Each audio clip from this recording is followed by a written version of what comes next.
नमस्कार, आप देख रहे हैं जन एक्सप्रेस और मैं हूं आपके साथ शुभांशी। आज की बड़ी खबर एक ऐसे मुद्दे की जिससे राजनीति और जनता दोनों में हड़कंप मचा दिया है।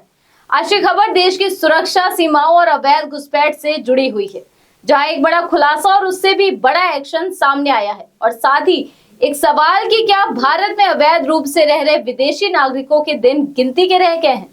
क्या सरकार का सख्त रुख अब जमीन पर दिखने लगा है और क्या डर के माहौल में खुद ही वापस लौट रहे हैं घुसपैठिए? आपको बता दें कि देश में अवैध रूप से रह रहे विदेशी नागरिकों को लेकर अब केंद्र सरकार पूरी तरह एक्शन मोड में आ रही है। विदेश मंत्रालय ने साफ कर दिया है कि अब किसी भी गैर कानूनी प्रवासी को बख्शा नहीं जाएगा और सभी मामलों में कानून के दायरे में सख्त कार्रवाई होगी।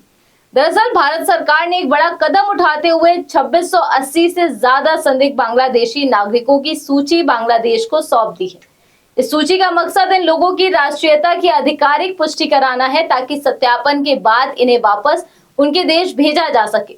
इस पूरे मामले पर विदेश मंत्रालय के प्रवक्ता रणधीर जायसवाल ने विस्तार से जानकारी दी। उन्होंने कहा कि जैसे ही इन लोगों की पहचान और राष्ट्रीयता का सत्यापन पूरा हो जाएगा, भारत सरकार इन्हें डिपोर्ट करने की प्रक्रिया भी शुरू कर देगी।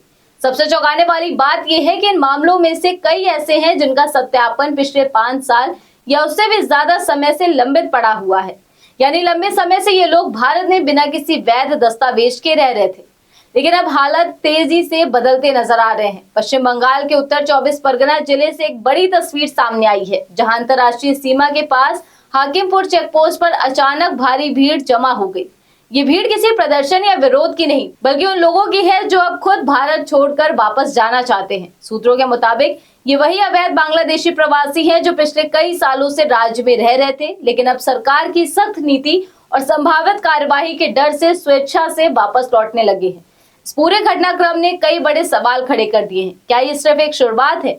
क्या आने वाले दिनों में और बड़े स्तर पर डिपोर्टेशन देखने को मिलेगा? और क्या राज्यों में रह रहे लाखों अवैध प्रवासियों की पहचान अब तेजी से होगी?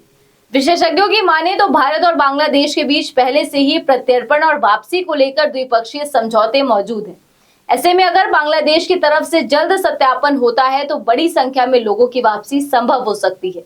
हालांकि इस पूरे मामले में एक मानवीय पहलू भी सामने आता है। इनमें से कई लोग सालों से भारत में रह रहे हैं, यहाँ काम कर रहे हैं और कुछ ने तो यही परिवार भी बसा लिया है। ऐसे में उनके सामने अब अचानक लौटने की मजबूरी एक बड़ा सामाजिक मुद्दा भी बन सकती है। लेकिन सरकार का रुख बिल्कुल स्पष्ट है, देश की सुरक्षा और कानून व्यवस्था से कोई समझौता नहीं किया जाएगा। तो कुल मिलाकर भारत में अवैध रूप से रह रहे विदेशी नागरिकों पर अब शिकंजा कसता नजर आ रहा है। 2680 नामों की ये सूची सिर्फ एक शुरुआत हो सकती है। आने वाले दिनों में ये संख्या और भी बढ़ सकती है। सबसे बड़ा सवाल यही है कि अब पूरी तरह खत्म होगा घुसपैठ का खेल या फिर यह कार्रवाई एक नए विवाद को जन्म देगी। फिलहाल आज इस खबर में बस इतना ही। देश और दुनिया की हर बड़ी खबर के लिए जुड़े रहिए जन एक्सप्रेस के साथ। धन्यवाद।